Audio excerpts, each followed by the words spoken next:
Khair. Ustaz, saya tanya dua soalan terus sebab yang pertama tu mungkin boleh jawab dengan ringkas. Yang kedua, saya ingat soalan yang sangat praktikal untuk kita. Yang pertama, fadilat setiap langkah ke masjid untuk solat meninggikan darjat dan menggugurkan dosa. Adakah terpakai bagi yang berkenderaan ke masjid? Kalau dia tak langkah, itu soalan pertama. Yang kedua, apakah pilihan terbaik bagi yang terperangkap dalam kesesakan lalu lintas luar biasa sehingga melepasi beberapa waktu solat? Contoh ketika pulang hari raya. Apakah nasihat, Doktor? Okey. Soalan yang pertama berkaitan dengan kenderaan. Tidak dinafikan orang yang pergi ke masjid dalam keadaan berkenderaan itu ada pahala.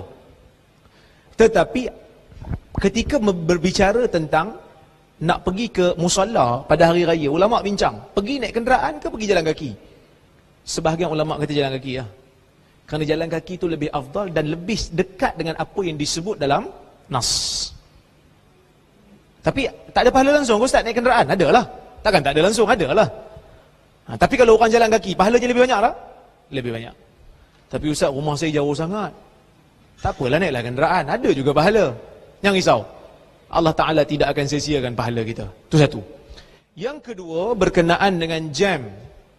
Kesesakan lalu lintas. Macam hari tu kan, dekat terowong menora, teruk sangat jam. Jadi macam mana kita nak salat? Yang pertama, kalau dia memang musafir, jamak takhir je lah. Dia jamak lah takhir. Tak jadi isu lah. Salat tepi jalan, kalau tak bahaya. Kadang-kadang ada jalan yang bahaya. Macam highway bahaya. Kalau macam dia ikut jalan apa? Jalan persekutuan yang tak bahaya tu, dia berhenti tepi, jauh sikit pada bahu jalan, dia salat. Boleh. Jamak takhir, ataupun dia tak nak jamak takhir, nak jamak takdim, dia boleh salat tepi jalan. Di mana-mana pun. Ju'ilat liyal ardu masjidan wa tahura. Nabi sebut dalam hadis, Nabi kata, bumi ni dijadikan untuk aku sebagai masjid dan bersih. Bila masuk waktu solat, kita boleh solat di mana-mana pun. Selagi mana tak nampak ada najis, bersih. Tapi katalah kalau dia bukan musafir. Dia bukan musafir, maksudnya dia tu nak pergi open house je. Daripada Ipoh, nak pergi ke Kuala Kangsar. Ipoh Kuala Kangsar pukul 50. Dia ambil mazhab Syafi'i, tak boleh. Melainkan kena 89 ke 90 km kan?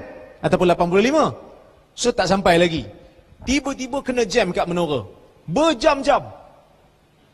Dia tak boleh nak jamak qasar kerana dia bukan musafir. Maka dalam keadaan ni, dia boleh untuk jamak takhir tanpa qasar bila dia sampai ke rumah. Katalah dia jam tu pukul 2 petang. Kan? Pukul 2 petang tak sempat salat zuhur lagi. So dia jam. Dia boleh untuk jamak takhir di rumah dia. Dia boleh untuk jamak takhir di rumah tanpa qasar. 4 rakaat. Boleh. Berdasarkan hadis riwayat Muslim daripada Ibnu Abbas, Nabi pernah jamakkan salat Zuhur dan Asar, Maghrib dan Isyak di Madinah tanpa ada hujan, tanpa ada takut dan tanpa ada sakit. Orang tanya kepada Ibnu Abbas, kenapa Nabi buat macam tu? Kata Ibnu Abbas, arada alla yuhrija ummatah. Nabi nak supaya tidak menyusahkan umat dia. Maka bila ada keadaan yang terdesak begitu, kita boleh guna peruntukan ni. Cuma sebahagian fuqaha dia kata, nak guna peruntukan ni bukan dijadikan sebagai adat dan kebiasaan. Jangan jadikan kebiasaan. Sekali-sekala ada kesusahan yang terlalu mendesak, jamak takhir. Boleh. Tapi Ustaz, ini dah memang niat jamak takhir ni, tapi nampak gaya macam nak masuk maghrib dah ni.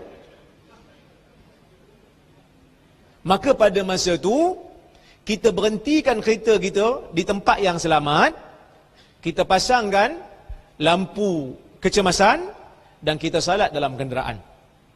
Seperti mana saya sebut tadi, macam salat dalam kapal terbang. Kalau mampu untuk menghadap kiblat, menghadap kiblat. Kalau tak mampu, menghadaplah ke mana-mana saja.